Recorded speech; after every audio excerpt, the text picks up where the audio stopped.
Alright, so this is going to be something new that I want to bring to this channel. Originally I had thought about just making some drawings and publishing them on social media, TikTok, Instagram, YouTube Shorts and all of that, right? Because I see these really talented artists all over social media just posting these very comical videos about pretty much like a popular meme going around, but obviously with a twist, and that twist is whatever drawing that they're doing.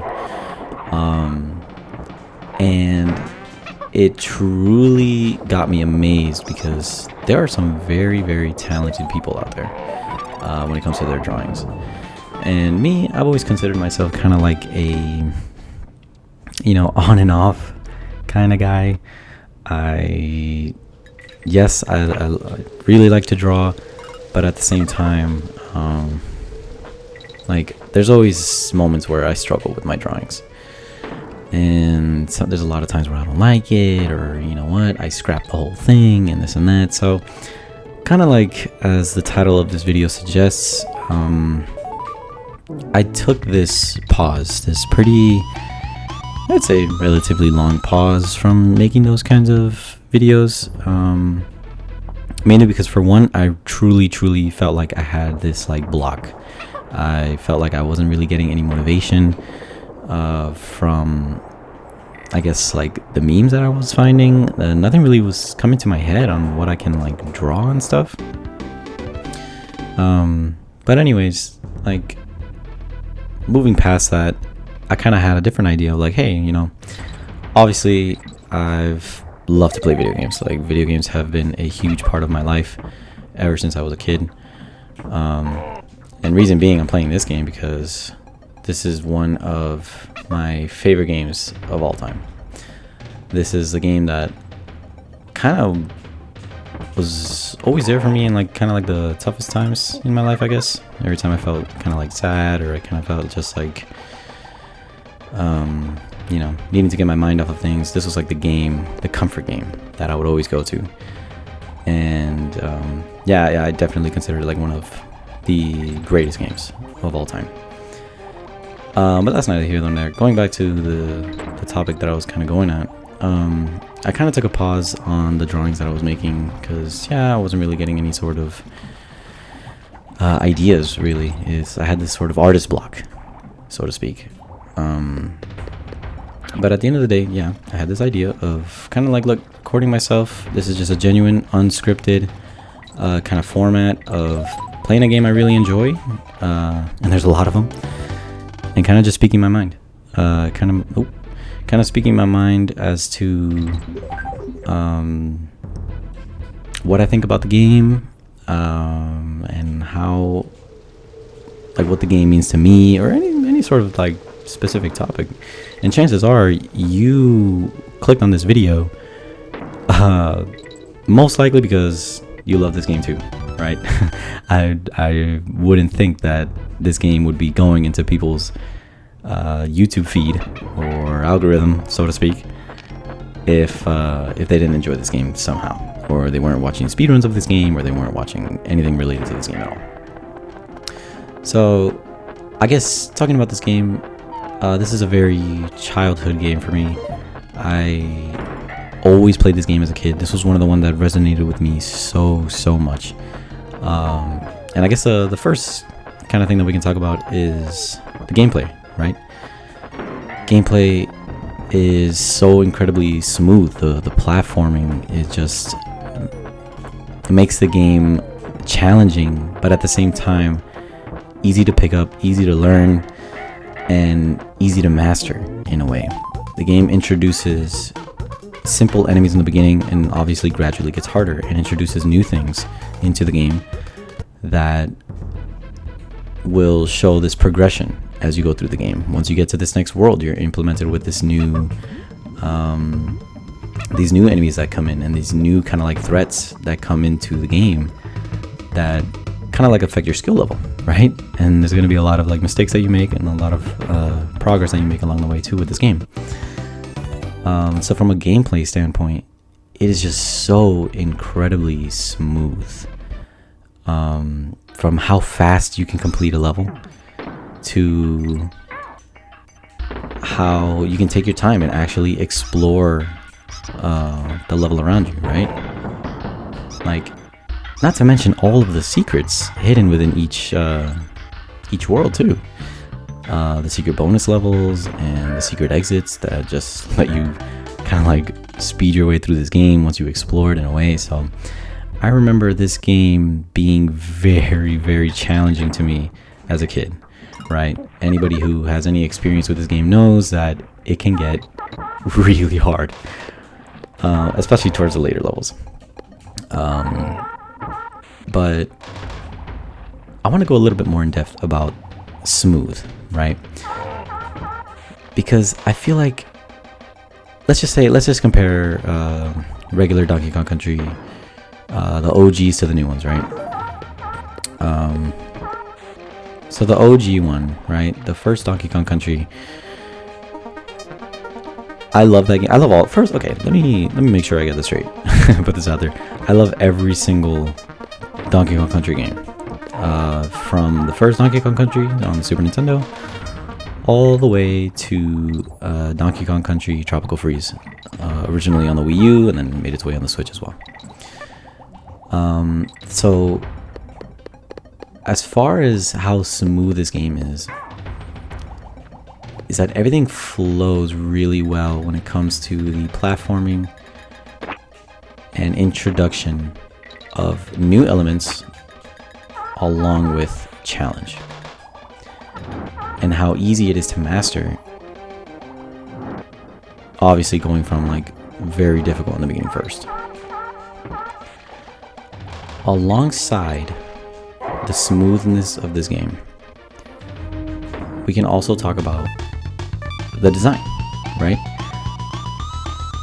So bridging away into the design of this game, obviously Super Nintendo, you're pretty limited with what you can do, right? I remember watching this video, but this was about the first Donkey Kong Country. David Wise, which if you don't know, is one of the persons one of the musicians who worked on the games. He was saying that like it was so limited, the system that they were using, that they just had to kind of like figure out how can we make something work in a system like this. And I kind of want to go on a separate tangent here, because if you think about it, why is it so hard for games to stick to people nowadays? If you think about it, is it because there's more tools that are available at people's disposal? You know, is it because there's so many tools and there's so many different ways to do things and there's so many variables in play? Is that like, oh, we could just like do whatever we want and there's not really that much room for creativity? Whereas if a developer or a musician is very, very limited in the resources in which they can use, then do you think that that will allow them to be more creative? At least I think so. But anyways, that's just a separate tangent. Going back to the design of this game, right? There's obviously limited resources. We're talking about pixels here. But with these pixels came something beautiful. From the world design, from these backgrounds, from these backdrops, to these enemies designs, to even the item designs and everything. It's like it has such a unique style to it that I feel like doesn't compare to a lot of older games out there in the time when this came out. And then obviously I'm going to bridge into one of the big things that is talked about in this game is the music. And the music is absolutely phenomenal. The music in this game is something that I go back to. I've just searched it up on YouTube, being like, oh, you know what? I'm gonna look up this level and this music, even from the first Donkey Kong Country, and the second and the third, and even Tropical Freeze and Returns and all the other ones that you want to talk about. They all have fantastic music that truly makes this game special. So obviously, when I was a kid, going back to my original point when I was talking, going back to a kid, I don't really know exactly how old I was when I first started playing this game. But yeah, the fact that I fell in love with it instantly and I was just listening to this music, it was just like something so different from what I was used to, I guess, if that's the right word to use. Like, each piece of music fits so well with the level that you're in. From something like this, just take a second to listen to this. You're in a mine cave, and like the sounds of the pickaxes clanking and all this stuff, like that's all part of the just creative implementation of overall level design on top of the music as well. And I feel like it's just something that makes this game like really, really special, and why I always go back to it at least once a year. Once a year, I open up this game and just start playing it and just have an amazing time with this game. I do like to play in the original Super Nintendo console. I do still have the original Super Nintendo console here at my house, with the original game as well. But obviously, for the sake of making things a little bit easier for recording this video, and kind of just like, yeah, just for the sake of making things a little bit easier for the recording process, I kind of just have it on Switch Online, and it makes things way easier. The bosses are pretty simple in this game too. They're obviously like nothing crazy, but they're still creative in their own way. So I guess to continue the conversation about what else makes this game special, right? I guess I'm gonna go a little bit more maybe in depth and personal with this game too. So yeah, as I said, like there'd be times like as a kid where this was a game that, you know, I came home from school and I'm like, I need to play this game. I want to play this game.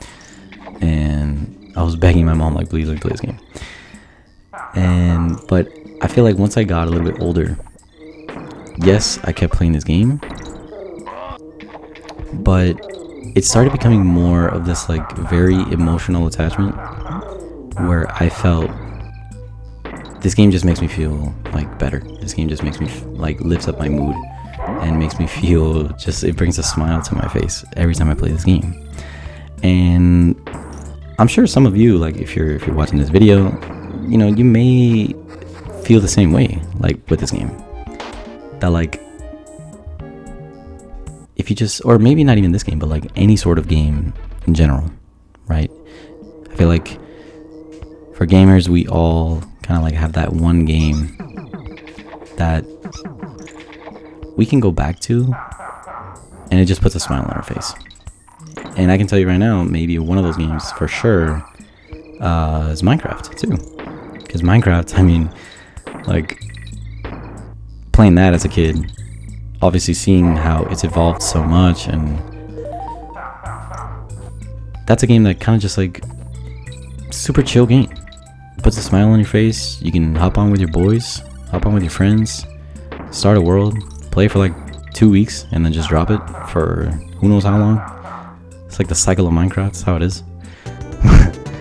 But it's one of those games that you can just like hop on and have this chill time, especially nowadays where I feel like either somebody is just trying to be the best at something, which is one of the reasons why I've always resonated with Nintendo games and Nintendo as a company in general. because obviously they prioritize fun. No secret, I grew up with Nintendo. I absolutely adore Nintendo games. Most likely almost every single video that will be posted on this channel will probably be a Nintendo game. But I'll try to keep a variety out there, because yes, I also grew up with the PlayStation 3, and a lot of other games too that are not directly related to Nintendo, just video games in general. So yeah, like,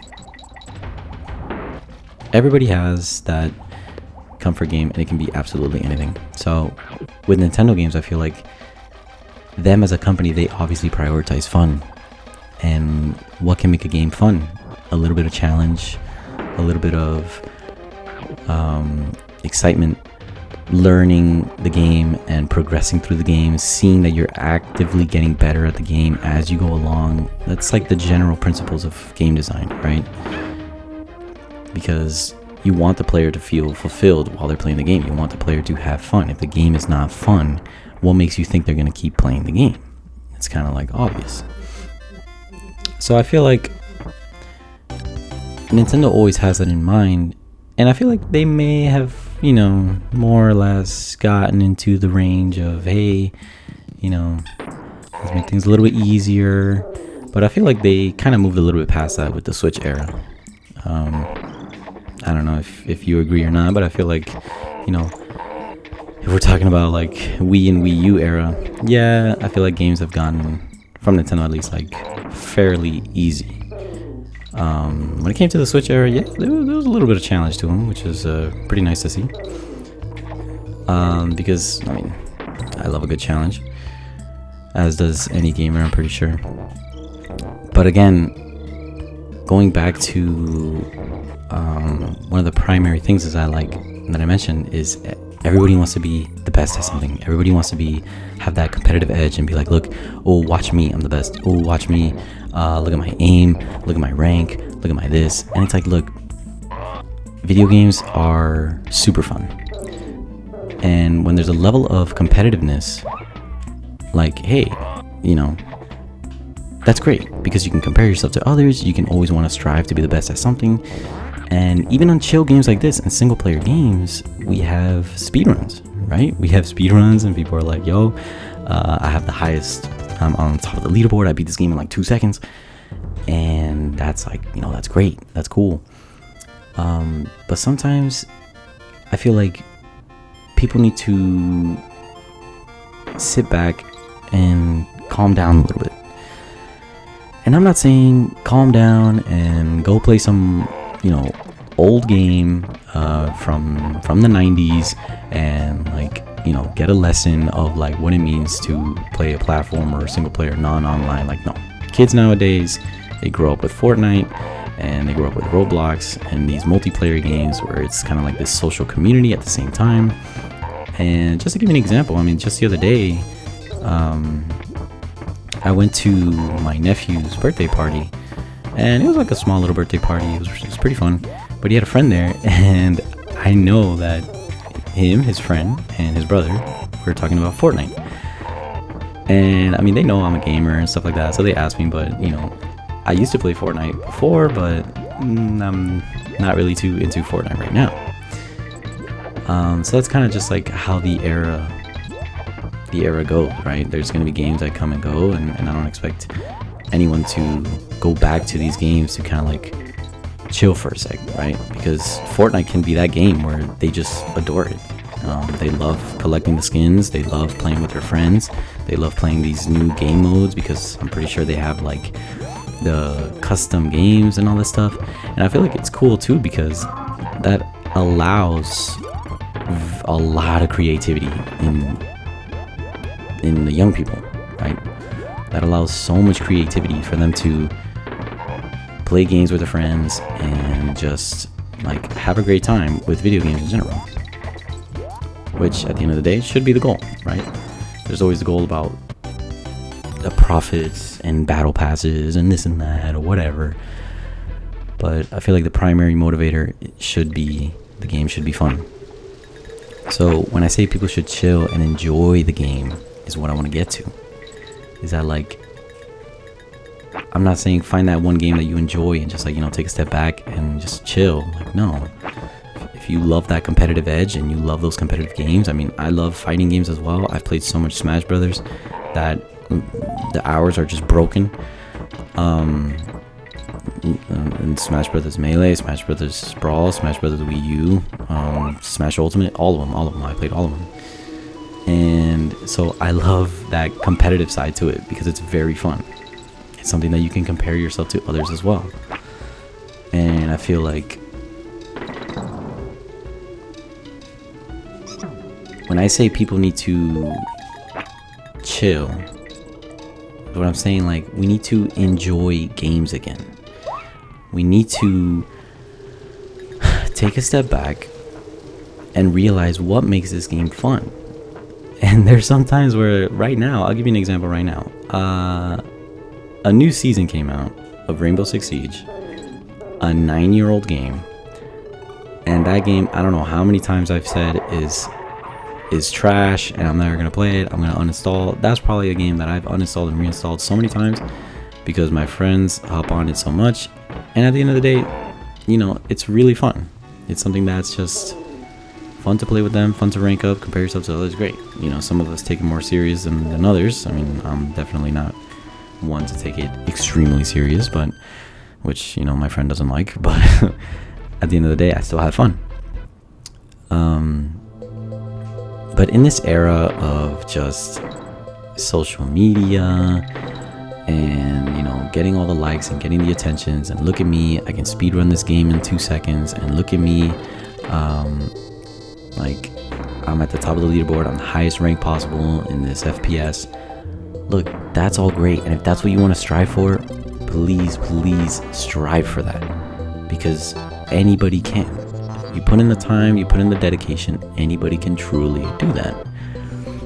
And I don't want anybody to feel discouraged about wanting to feel that way or finding enjoyment in that either way, because that's something that's completely valid. Completely valid.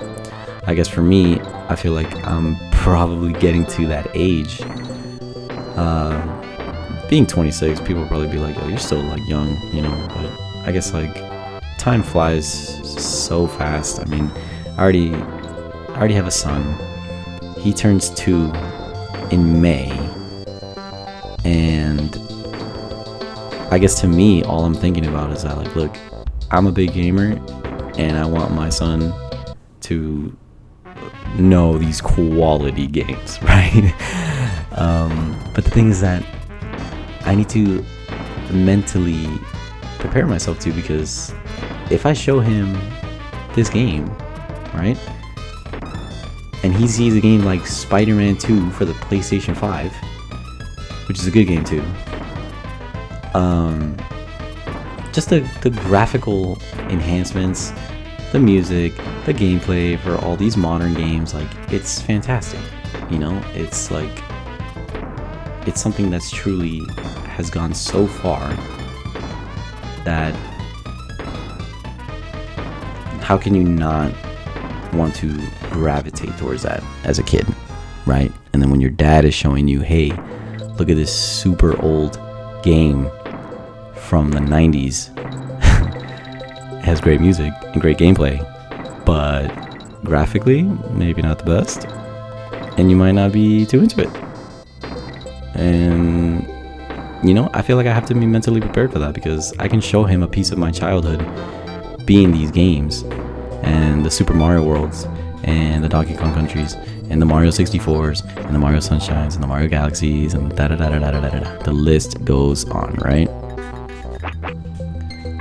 Like, it could definitely be the wake-up call. Your son wants to play Fortnite. He doesn't really want to play Super Nintendo games, buddy.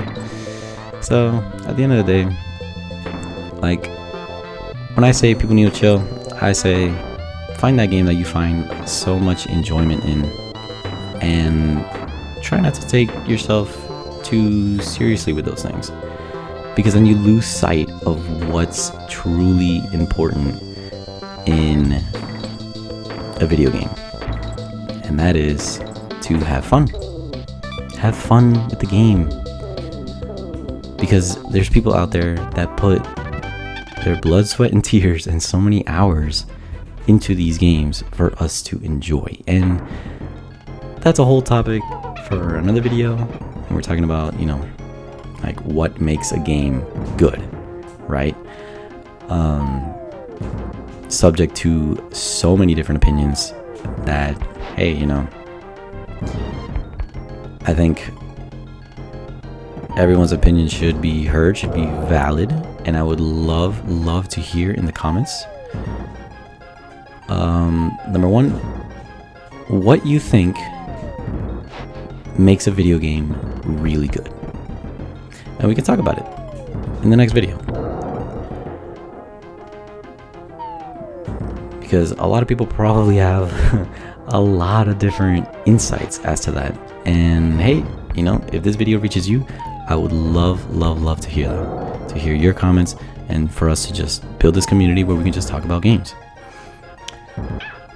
So people need to take a step back and enjoy the game that you're playing. Enjoy the time with your friends too. Even though your friends, maybe they're not the best at the game, or maybe, you're diamond and your friend is bronze, or it's just whatever the case may be. Like, look, if that's your boy and you guys are playing, like, enjoy that time. Enjoy that time. Because video games are special in general. Video games are very special in general. There's a lot of time that went into making the game, and I feel like sometimes we're a little bit too judgy on the games too. And sometimes we may feel, sometimes we may feel as like, no, this game is bad. And yeah, obviously there's games that are like bad, instantly bad. But a lot of the times, I feel like nowadays people are frustrated because they want to get better. People are frustrated because they compare themselves to others. I feel like take a seat back and enjoy the game. But in the end, I feel like that is a great place to stop for this video. I feel like we got pretty far in this game, actually. Kind of like halfway through the game. Again, these videos are more of a unscripted format. I kind of just want to like hit the record button, pick a game, and start talking about it, or pose a question that we can talk about in the next video. So I really hope to hear your comments.